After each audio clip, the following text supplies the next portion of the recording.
ವೀಕ್ಷಕರೇ ನೋಡಿ, ಮತ್ತೊಂದು ಹೊಸ ಅಪ್ಡೇಟ್ ಬಂದಿದೆ ಆಧಾರ್ ಆಪ್ ನಲ್ಲಿ. ಸೊ ಈ ಒಂದು ಹೊಸ ಅಪ್ಡೇಟ್ ನಲ್ಲಿ ಏನ್ ಅಪ್ಡೇಟ್ ಬಂದಿದೆ ಅಂತ ಹೇಳಿ ತಿಳ್ಕೊಳ್ಳೋಣ. ಯಾಕೆಂತಂದ್ರೆ ಇದೇ ವಾರದ ಒಳಗಡೆ ಎರಡನೇ ಅಪ್ಡೇಟ್ ಇದು. ಸೊ ಈ ಅಪ್ಡೇಟ್ ನಲ್ಲಿ ಏನಾದ್ರೂ ಮೊಬೈಲ್ ನಂಬರ್ ಚೇಂಜ್ ಮಾಡ್ಲಿಕ್ಕೆ, ಡೈರೆಕ್ಟ್ ಆಗಿ ಹೊಸ ನಂಬರ್ ಅನ್ನ ಹಾಕ್ಲಿಕ್ಕೆ ಏನಾದ್ರೂ ಹೊಸ ಅಪ್ಡೇಟ್ ಬಂದಿದ್ಯಾ? ಸೊ ಮೊದ್ಲು ಯಾವ ತರ ಇತ್ತು, ಮೊಬೈಲ್ ನಂಬರ್ ಅನ್ನ ಅಪ್ಡೇಟ್ ಮಾಡ್ಲಿಕ್ಕೆ ಹಳೆ ನಂಬರು ಹೊಸ ನಂಬರು ಎರಡೂ ಬೇಕಾಗಿತ್ತು. ಸೊ ಈ ಒಂದು ಅಪ್ಡೇಟ್ ನಲ್ಲಿ ಡೈರೆಕ್ಟ್ ಆಗಿ ಹೊಸ ನಂಬರ್ ಏನಾದ್ರು ಲಿಂಕ್ ಮಾಡುವಂತ ಒಂದು ಹೊಸ ಅಪ್ಡೇಟ್ ಬಂದಿದ್ಯಾ, ಅಥವಾ ನೇಮ್ ಕರೆಕ್ಷನ್ ಮಾಡ್ಲಿಕ್ಕೆ ಏನಾದ್ರು ಹೊಸ ಅಪ್ಡೇಟ್ ಬಂದಿದ್ಯಾ, ಅಥವಾ ಇಮೇಲ್ ಐಡಿ ಅಪ್ಡೇಟ್ ಮಾಡುವಂತದ್ದು ಏನಾದ್ರು ಹೊಸ ಅಪ್ಡೇಟ್ ಬಂದಿದ್ಯಾ, ಇದೇನಾದ್ರೂ ಈ ಒಂದು ಆಪ್ಷನ್ ಎನೇಬಲ್ ಆಗಿದ್ಯಾ ಅನ್ನೋದ್ರ ಬಗ್ಗೆ ಈ ಒಂದು ವಿಡಿಯೋದಲ್ಲಿ ಲೈವ್ ಅಪ್ಡೇಟ್ ಅನ್ನ ನಾನು ನಿಮ್ಗೆ ಅಪ್ಡೇಟ್ ಮಾಡಿ ತೋರಿಸ್ತೀನಿ. ಏನ್ ಅಪ್ಡೇಟ್ ಆಗಿದೆ, ಏನ್ ಅಪ್ಡೇಟ್ ಈ ಒಂದು ಅಪ್ಲಿಕೇಶನ್ ಅಲ್ಲಿ ಅವೈಲೇಬಲ್ ಇದೆ ನೋಡೋಣ. ಸೊ ಹಾಗಿದ್ರೆ ಈ ಒಂದು ಹೊಸ ಅಪ್ಡೇಟ್ ನಲ್ಲಿ ಏನ್ ಬಂದಿದೆ ಅಂತ ಹೇಳಿ ಚೆಕ್ ಮಾಡ್ಲಿಕ್ಕೆ ನಾನು ಇವಾಗ ನನ್ನ ಒಂದು ಮೊಬೈಲ್ ಸ್ಕ್ರೀನ್ ರೆಕಾರ್ಡಿಂಗ್ ಅನ್ನ ಆನ್ ಮಾಡಿಬಿಟ್ಟು ಲೈವ್ ಆಗಿ ನಿಮ್ಮ ಜೊತೆ ಮಾತಾಡ್ತಾನೆ ಈ ಒಂದು ಹೊಸ ಅಪ್ಡೇಟ್ ಅನ್ನ ಮಾಡೋಣ. ಇದ್ರ ಬಗ್ಗೆ ಏನು ಅಂತ ಅನ್ನೋದನ್ನ ಕೂಡ ನಾನು ನಿಮ್ಗೆ ತಿಳಿಸ್ಕೊಡ್ತೇನೆ. ಸೊ ಇಲ್ಲಿ ನಾನು ಇವಾಗ ಮೊಬೈಲ್ ಸ್ಕ್ರೀನ್ ರೆಕಾರ್ಡಿಂಗ್ ಅನ್ನ ಆನ್ ಮಾಡ್ತಾ ಇದ್ದೇನೆ. ನೋಡಿ, ಇವಾಗ ನಾನು ಸ್ಕ್ರೀನ್ ರೆಕಾರ್ಡಿಂಗ್ ಅನ್ನ ಆನ್ ಮಾಡಿದ್ದೇನೆ. ಇಲ್ಲಿ ಪಕ್ಕದಲ್ಲಿ ನೀವು ನೋಡ್ತಾ ಇರಬಹುದು. ಇವಾಗ ನಾವು ಆಧಾರ್ ಆಪ್ ಅನ್ನ ಅಪ್ಡೇಟ್ ಮಾಡೋಣ. ಅಪ್ಡೇಟ್ ಮಾಡ್ಲಿಕ್ಕೆ ಎಷ್ಟು MB ಅವೈಲೇಬಲ್ ಇದೆ, ಎಷ್ಟು KB ಅಲ್ಲಿ ಅವೈಲೇಬಲ್ ಇದೆ ಅಂತ ಅನ್ನೋದನ್ನ ತಿಳ್ಕೊಳ್ಳೋಣ. ಇಲ್ಲಿ ಅಪ್ಡೇಟ್ ಮೇಲೆ ಕ್ಲಿಕ್ ಮಾಡ್ತಾ ಇದ್ದೇನೆ. ಸೊ ನೋಡಿ, ಇಲ್ಲಿ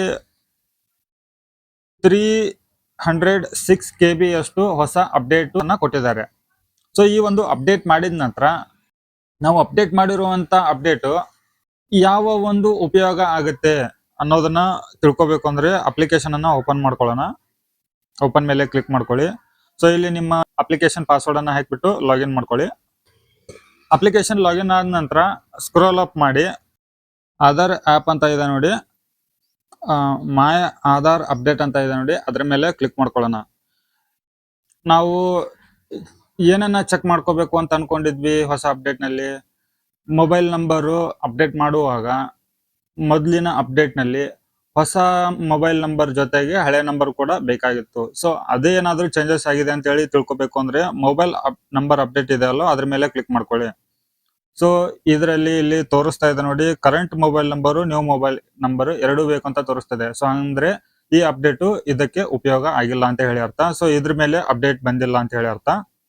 ಸೊ ಇವಾಗ ಅಡ್ರೆಸ್ ಅಪ್ಡೇಟ್ ಅಂತೂ ಕಾಮನ್ ಆಗಿ ಇದ್ದೇ ಇರುತ್ತೆ. ಸೊ ಅದ್ರ ಬಗ್ಗೆ ಏನು ಇದರಲ್ಲಿ ಅಪ್ಡೇಟ್ ಇರುವುದಿಲ್ಲ. ಸೊ ಇಲ್ಲಿ ನೇಮ್ ಅಪ್ಡೇಟ್ ಮೇಲೆ ಕ್ಲಿಕ್ ಮಾಡ್ಕೊಂಡ್ರೆ ಸೊ ಇದು ಕೂಡ ಅವೈಲೇಬಲ್ ಇಲ್ಲ, ಇಮೇಲ್ ID ಕೂಡ ಅವೈಲೇಬಲ್ ಇಲ್ಲ. ಸೊ ಹಾಗಿದ್ರೆ ಯಾವ ಒಂದು ಕಾರಣಕ್ಕೆ ಈ ಒಂದು ಅಪ್ಡೇಟ್ ಬಂದಿದೆ ಅಂತ ಹೇಳಿ ತಿಳ್ಕೊಬೇಕು ಅಂತಂದ್ರೆ, ಸೊ ನಾವು ಈ ಒಂದು ಅಪ್ಲಿಕೇಶನ್ ಅನ್ನ ಕ್ಲೋಸ್ ಮಾಡೋಣ. ಕ್ಲೋಸ್ ಮಾಡಿಬಿಟ್ಟು ಇಲ್ಲಿ ಮತ್ತೆ ಫೀಡ್ಬ್ಯಾಕ್ ಅನ್ನೋ ಆಪ್ಷನ್ ಮೇಲೆ ಕ್ಲಿಕ್ ಮಾಡ್ಕೊಳ್ಳಿ. ಕ್ಲಿಕ್ ಮಾಡಿದ ನಂತರ ಇದು ರೀಡೈರೆಕ್ಟ್ ಆಗಿಬಿಟ್ಟು ಪ್ಲೇಸ್ಟೋರಿಗೆ ಬರುತ್ತೆ. ಪ್ಲೇಸ್ಟೋರಿಗೆ ಬಂದಾಗ ಇಲ್ಲಿ ಕೊಟ್ಟಿರುತ್ತೆ ನೋಡಿ, ವಾಟ್ಸ್ ನ್ಯೂ ಅಂತ ಇದೆ ನೋಡಿ, ಲಾಸ್ಟ್ ಅಪ್ಡೇಟ್ 8 ಜನವರಿ 2026.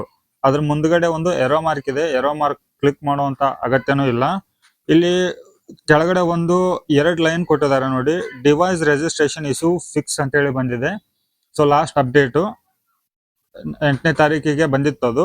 ಸೊ ಅದ್ರ ಜೊತೆಗೇನೆ ಇವತ್ತು ಬಂದಿರುವಂತ ಒಂದು update web to app intent flow ಅಂತ ಹೇಳಿ ಬಂದಿದೆ.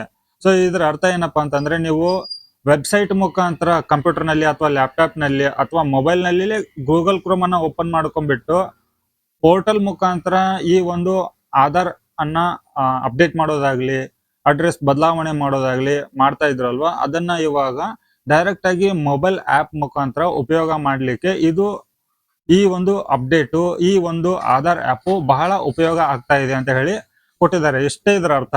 ಇಷ್ಟು. ಸೊ ಇವತ್ತಿನ ಡೇಟ್ ಬಂದು ಕೂಡ ನೋಡಿ, ಇಲ್ಲಿ ನಾನು ನಿಮ್ಮ ಮೇಲೆ ತೋರಿಸ್ತೇನೆ. 10:34 ಮಂಡೇ, ಇವತ್ತು ಸೋಮವಾರ 12ನೇ ತಾರೀಕು ಜನವರಿ. ಸೊ 8ನೇ ತಾರೀಕಿಗೆ ಒಂದು ಅಪ್ಡೇಟ್ ಬಂದಿತ್ತು. ಅದು ಇಷ್ಟು ಈ ವಿಡಿಯೋದಲ್ಲಿ ಮಾಹಿತಿ ಇರುತ್ತೆ. ಮುಂದಿನ ಅಪ್ಡೇಟ್ ಯಾವಾಗ ಸಿಗುತ್ತೋ ಅವಾಗ ಇಮಿಡಿಯೇಟ್ಲಿ ನಾನು ನಿಮಗೆ ಅಪ್ಡೇಟ್ ಅನ್ನ ತಿಳಿಸ್ಕೊಡ್ತೇನೆ. ಅದರಲ್ಲಿ ಏನಾದ್ರು ಡೈರೆಕ್ಟ್ ಆಗಿ ಹೊಸ ಮೊಬೈಲ್ ನಂಬರ್ ಲಿಂಕ್ ಮಾಡ್ಲಿಕ್ಕೆ ಏನಾದ್ರು ಒಂದು ಅಪ್ಡೇಟ್ ಕೊಡ್ಬೋದು, ಇಲ್ಲದಿದ್ರೆ ನೇಮ್ ಅಪ್ಡೇಟ್ ಇಲ್ಲ ಇಮೇಲ್ ಅಪ್ಡೇಟ್ ಕೊಡ್ಬೋದು. ಸೊ ಈ ಮಾಹಿತಿ ತಮಗೆ ಉಪಯೋಗ ಆಗಿದ್ರೆ ನೆಕ್ಸ್ಟ್ ಅಪ್ಡೇಟ್ ಇಮಿಡಿಯೇಟ್ಲಿ ನಿಮ್ಗೆ ಬರಬೇಕು ಅಂತಂದ್ರೆ ವಿಡಿಯೋಗೆ ಒಂದು ಲೈಕ್ ಕೊಟ್ಟು ಚಾನಲ್ಗೆ ಸಬ್ಸ್ಕ್ರೈಬ್ ಮಾಡಿ. ಮತ್ತೆ ಹೊಸ ಮಾಹಿತಿಯೊಂದಿಗೆ ಸಿಗ್ತೀನಿ. ಅಲ್ಲಿವರೆಗೂ ಜೈ ಹಿಂದ್.